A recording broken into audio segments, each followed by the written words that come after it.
If you guys haven't listened to the other video about considering yourself as you develop your ideas for writing projects and pitches, then go check that out. But now I want to talk about considering your readers, which include each other and then our imaginary audiences or whoever else you might want to share this writing with outside of the scope of our little atmosphere.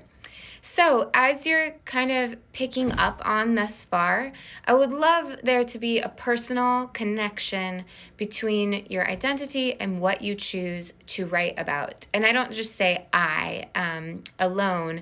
I, as a representative of the publishing world, of the writing world, I know that readers really they really enjoy material where the writer's identity is really engaged and passionate with the topics. So, that said, you might choose to pick that up in some kind of narrative first-person form. You might choose to, like I said earlier, wear yourself on your sleeve, or you might choose to protect your identity a little bit, and maybe the connection between you and the topic is just kept inside. It's the thing that motivates you, but it doesn't necessarily come out on the page. Regardless of how you choose to express that connection in style, you want to consider the fact that you're not just writing for yourself. This isn't just going to turn into journal entries. It can't be merely self-serving. So a lot of writing actually begins that way for all kinds of writers, where we write for the writer. And that's a process of trying to figure out, well, what am I really trying to say? What do I really think about this? How does this narrative that keeps coming to mind relate to this article that I read and this thing that somebody said? And you may have heard before that writing is thinking, and that sometimes we don't really know what we think about something until we write it all the way out, and then we see, oh, I have a revelation now. But at some point in the writing process, we want our writing to shift from writer-focused to reader-focused, which means that if we're kind of working through a story and a lesson for ourselves, at some point we want to start thinking about, why would readers benefit from hearing this thing that is so personal? Is there something universal? Is there a lesson, a takeaway, some kind of relating that we can do with the reading or with the readers? Does my personal gaining of wisdom have potential to benefit others' lives? So as you're chewing on these ideas, you don't have to have the answers. You can be thinking in that writer-focused mentality because the writing process is what moves us to reader-focused.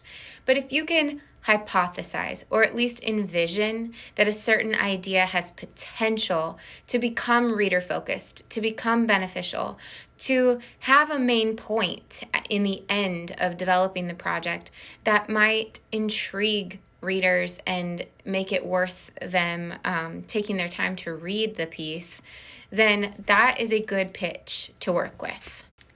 I said this in the other video, but I'll also reiterate it here, that Freelancers is trying to push our writers to write stuff that readers can't find everywhere else. So really be thinking over those words. Is this fresh? Is this authentic? How can I make it more fresh? How can I make it more authentic?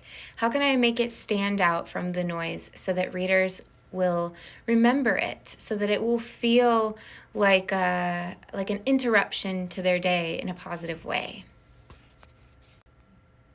As well, readers have an easier time moving through the piece if it follows the basic standards of composition, like just there's general formatting. So is the piece able to be shaped into a beginning, middle, end flow? Meaning, if you're recalling this from any previous education or training, can I create an intro, body, conclusion format? Am I going to write in complete paragraphs? Is it going to be organized with some sense of structure?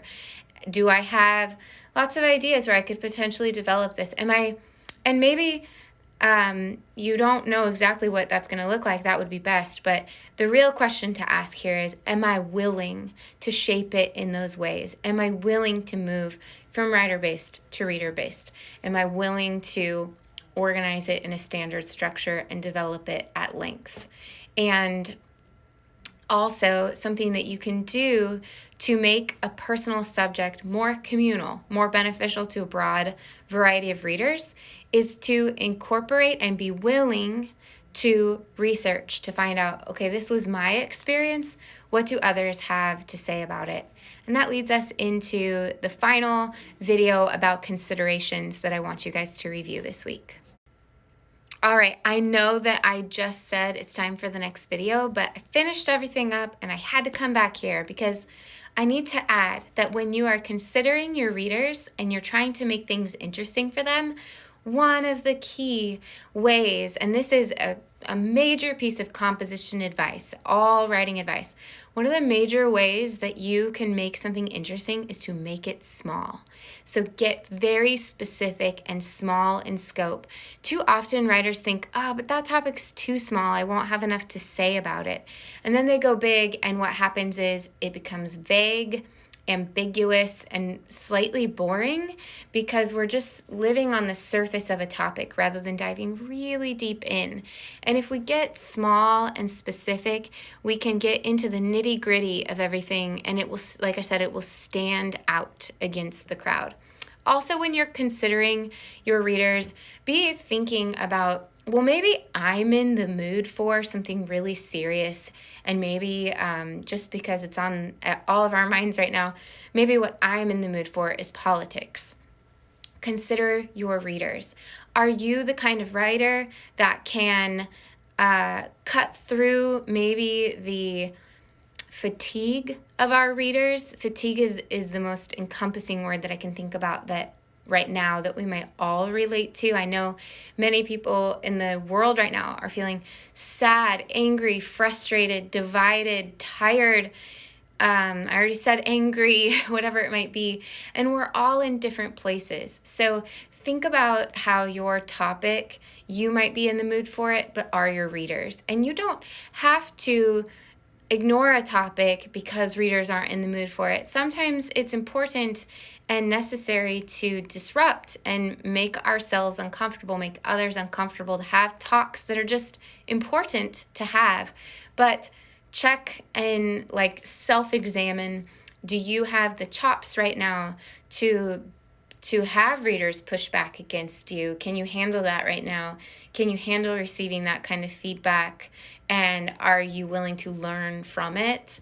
And just kind of, like I said earlier, decide what you're up for, but also consider what others might be up for as well.